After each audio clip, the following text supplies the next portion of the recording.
I hit my headliner. For all you road hunters out there, have I got the bow for you. Hello and welcome back to Poacher's Paradise. Ha ha ha ha. That was a joke, people. Just so you know, we're trying to be funny here. Hopefully you got a laugh out of that. Clearly I don't think you should shoot at an animal from inside your vehicle, and that barely cleared. I actually nicked my headliner when I shot that. So hello and welcome back to the YouTube channel. MFJJ here with PodiumArcher.com, showing you the Lift RS.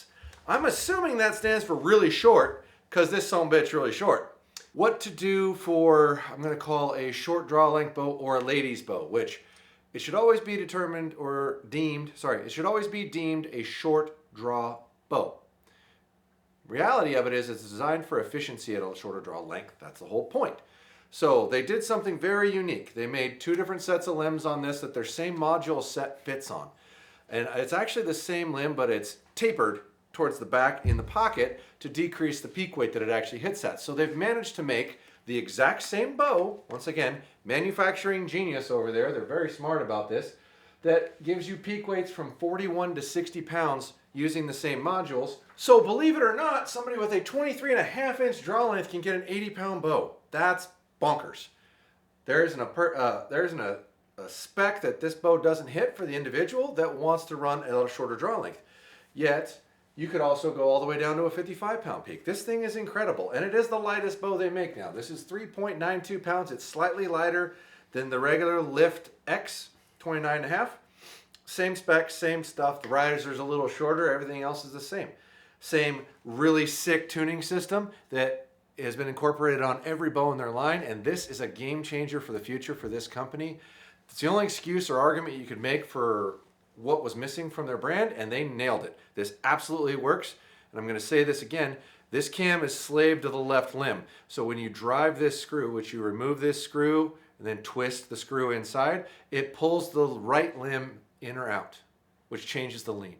It's a phenomenal system. Really great way to go, and it's been incorporated through the entire line, all four bows this year. So pretty slick system, and I haven't seen them yet, but I'm pretty sure it's on the titles too, which is pretty awesome. So Target Bow's doing the same thing. I don't know what they're going to come up with next, because I really don't see where they're going to go from here, because this stuff is just really impressive, and it's also winning our decibel meters tests. So let's measure some of this stuff and see what we get. Okay, so this is a 27 3/4, and I am getting 27 3/4. It says a 5.5-inch brace height, and I am getting shy of 5.5, about the same on each bow. I'm willing to bet they probably measured these without the grips, and that's where they're coming up with that number. But the way they sent it to me is with the grip, and that's the way they all come. So I've got to give it a 5.25 inch. Now I know that's probably a scary brace height for most people, but if you're operating a bow at a short draw length, that is not as critical as it sounds. It's really not. If you're running this bow at 29, that might be a little tweaky for you, but it ain't too bad. All right, let's get a riser length. 28 1/8.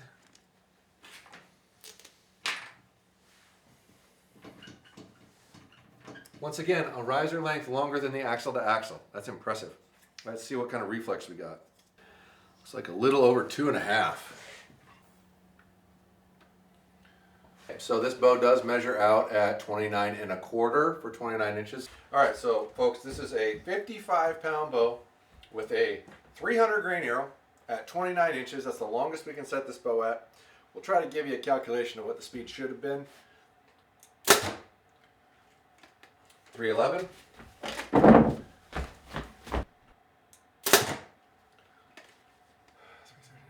Basically 311 average. One more.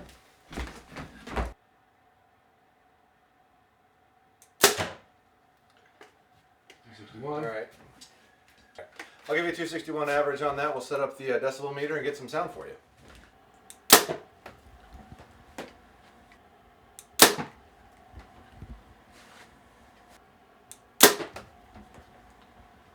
All right, so we have a new quietest bow tested at 76.5. Now, in all fairness, that's at 55 pounds and 29 inches. So that's a poundage and a draw length that should also be slower, or not slower, sorry, quieter. But 76.5, that's a new low. Let's do some of this math and see what we get. Okay, so we've tested the other bows and we got an average of 10 foot per second difference because we had this shorter draw length thing. We didn't bother testing it, but that should be the average that you should be able to use. So to determine at 29 inches is 261, so at 28 inches it should be 251, 241, 231, onward and onward. So you can do some math for that. 311 is the speed that we got at 55 pounds at 29 inches with a 300 grain arrow. Now to do a true IBO test, I did not have this, or ATA test, whatever you want to call it.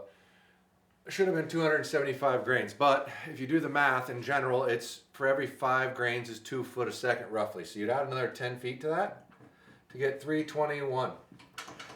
343 is what they're saying. That's a big difference.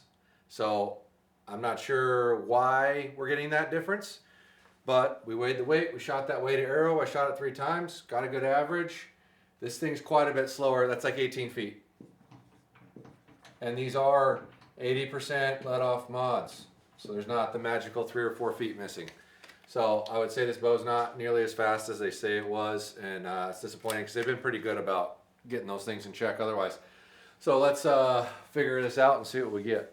So this thing weighs, it's staggering between 3.9 and 4, and it's got a rest on it, so it's definitely lighter or this light.